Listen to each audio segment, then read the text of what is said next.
নমস্কার বন্ধুরা, ববিতার একটি নতুন ভিডিওতে তোমাদের জানাই অনেক অনেক অনেক ভালোবাসা। তো আজকে বানাবো মিক্স ভেজিটেবলের স্যুপ। তো ভেজিটেবল স্যুপ বানানোর জন্য নেব রেড সিমলা মির্চ, ইয়েলো সিমলা মির্চ, আর নেব গ্রিন সিমলা মির্চ, আর 5-6 পিস মতন নেব বিনস, এক টুকরো ব্রকলি, আর 1 পিস পেঁয়াজ। তার সঙ্গে নেব 2 কোয়া রসুন আর 1 টুকরো আদা। তো চলো সব কটা সবজিকে ভালো মতন ছোট ছোট একদম ছোট ছোট করে কেটে নেব। কেটে করে তারপরে ভেজিটেবল স্যুপটা বানাবো। তো বিশেষত ভেজিটেবল স্যুপটা বিশেষত জ্বর হলে বা সর্দি কাশি হলে বা ডায়েট চার্টে যদি থাকে অবশ্যই খুবই উপকারী। বিশেষ করে শীতকালে ভেজিটেবল স্যুপটা অবশ্যই বানাবে, কারণ সব রকম শীতকালে সব রকম সবজিটা পাওয়া যায় এই জন্য। আর বেশি কিছু সবজি লাগে না, অল্প উপকরণতে হওয়া যায়।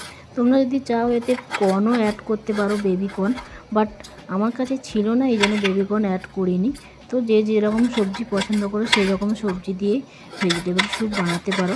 আবার বেশি সবজিটা ঠিক ভালো লাগে না, তো অল্প সবজিতে স্যুপটা তোমাদের সঙ্গে বানিয়ে দেখাবো। তো পুরো ভিডিওটা দেখতে থাকো প্লিজ, ভিডিওটা স্কিপ করো না। আর ভিডিওটা যদি ভালো লাগে অবশ্যই লাইক, কমেন্ট ও শেয়ার করতে ভুলবে না। তো চলো সবজিগুলো এভাবে কাটছি।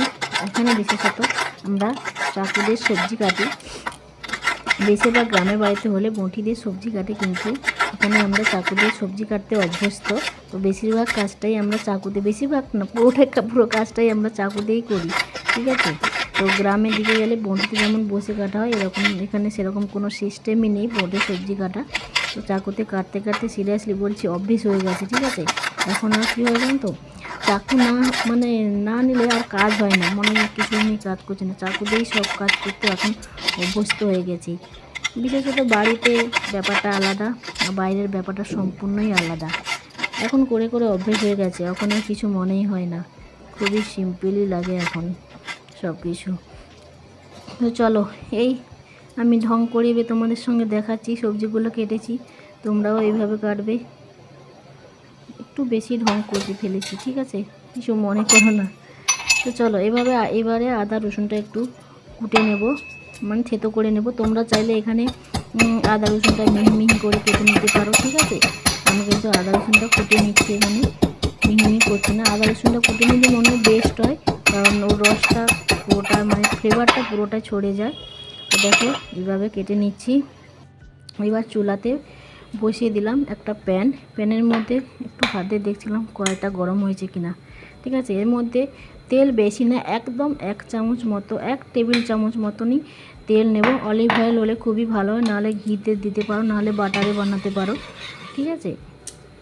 তো চলো কড়াইটা গরম হয়ে গেছে, এর মধ্যে ওই যে কুটে রেখেছি আদা রসুনটা, ওটা এবার দিয়ে দেব। দিয়ে করে ওর মধ্যে একে একে যে সবজিগুলো ছোট ছোট করে কেটে রেখেছি ওই সবজিগুলো এবার কড়াইতে দিয়ে দেব।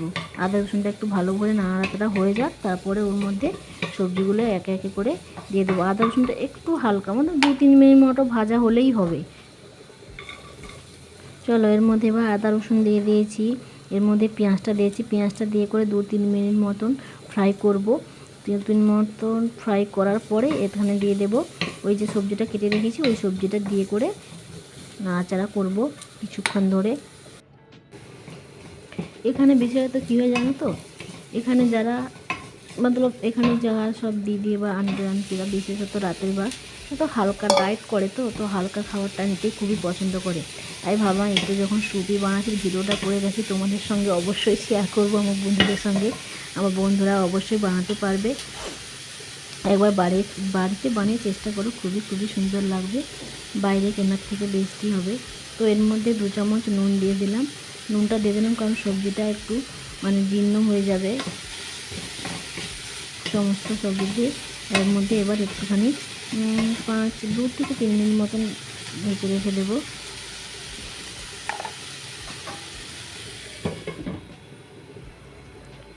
চলো 5 মিনিট মতন এখানে ঢেকে দিলাম। ঢেকে দেওয়ার পর এরপরে ঢাকনা খুলে দেখব, ঢাকনা খুলে দেখেছো সবজির জলটা বেড়ে গেছে। এর মধ্যে এবার 2 কাপ মতো জল দিয়ে দেব, 2 কাপই দেবো। স্যুপটা হবে আমার 3 কাপ মতো। তো সবজি দিয়ে টোটাল মোট 3 কাপই হবে। তো আমি এখানে 2 কাপই জল ব্যবহার করব, 3 কাপ দেবো না, 3 কাপ দিলে একটু পাতলা পাতলা হয়ে যাবে। তো এখানে 2 কাপই জল অ্যাড করব।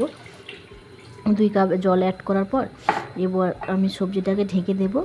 ঢেকে এবার সবজিটা ফুটতে থাকুক। তারপরে কিছু মশলা অ্যাড করব, কিছু না, সামান্য কিছুই অ্যাড করব, বেশি কিছু দিতে হবে না এর মধ্যে। তো আবারও 5 মিনিট হতে থাকার পর এখানে দেখো, এখানে কর্নফ্লাওয়ার অ্যাড করে, কিন্তু কর্নফ্লাওয়ারটা শরীরের পক্ষে ঠিক না, বিশেষত ঠিক না। গাঢ় করার জন্য কর্নফ্লাওয়ার অ্যাড করে, তো আমি এখানে কর্নফ্লাওয়ার অ্যাড করছি না। এখানে আমি ওটসের আটা অ্যাড করছি, যেটা খুবই হেলদি। ওটসের আটাটা এমনিতেই পাওয়া যায় বা এমনি কোনো আটা ইউজ করতে পারো। তো ওটসের আটাটা আমি এখানে ইউজ করছি, 2 চামচ দিয়েছি। 2 চামচ হলেই যথেষ্ট, 2 কাপের জন্য 2 চামচই আটা যথেষ্ট। তোমরা চাইলে কর্নফ্লাওয়ার অ্যাড করতে পারো, বাট আমার সাজেস্ট হবে কি তোমরা অবশ্যই একবার ওটসের আটাটা অ্যাড করবে। তো দেখো এখানে এই যে ফুটে উঠছে, তো ফুটতে এবার আমি দেব এখানে রেড চিলি ফ্লেক্স। তো তোমরা চাইলে এটা অ্যাভয়েড করতে পারো, কারণ যদি বাচ্চা খায় তাহলে তো একদমই দেবে না রেড চিলিটা, কারণ ঝাল তো বাচ্চারা খেতে পারবে না। তো তার মধ্যে দিয়ে দেবো ওই যে ঘুটে রেখেছিলাম 2 চামচ, মিক্স করে রেখেছিলাম ওটসের আটাটা। তো ওটসের আটাটা এখানে দিয়ে ঠিক মতো নাড়াচাড়া করতে থাকবো। এর মধ্যে দেব কালি মির্চি পাউডার। কালি মির্চ পাউডারটা যখন দেবো, তো তোমরা এই জন্য বলছি রেড চিলি ফ্লেক্সটা অ্যাড করবে না, কারণ বাচ্চারা খাবে। তো কালি মির্চ পাউডারটা একদমই ভালো, রেড ফ্লেক্সটা অ্যাড নাও করতে পারো, তোমাদের মতো দেবে। এবার দেখো 5 মিনিট মতো ঢেকে রেখেছিলাম, এই যে দেখেছো হয়ে গেছে এবার এরকম। তো বেশি সময় লাগে না, খুবই ইজি, তাই ভাবলাম তোমাদের সঙ্গে শেয়ার করো। যদি ভিডিওটা অবশ্যই ভালো লেগে থাকে অবশ্যই লাইক কমেন্ট শেয়ার করবে। আর তোমরা অবশ্যই কমেন্টে বলবে তোমরা আমার কাছ থেকে আর কোন কোন রেসিপি জানতে চাও, অবশ্যই আমি তোমাদের সঙ্গে অবশ্যই শেয়ার করব। তো প্লিজ কেমন হয়েছে অবশ্যই জানাবে। ভয়েস দিয়ে ভিডিও করছি তো ফার্স্ট টাইম, এই জন্য হয়তো একটু কনফিউজ হয়ে গেছি, প্লিজ কিছু মনে করো না। এই যে দেখো স্যুপটা রেডি হয়ে গেছে, এবার আমি সার্ভ করে নিয়েছি।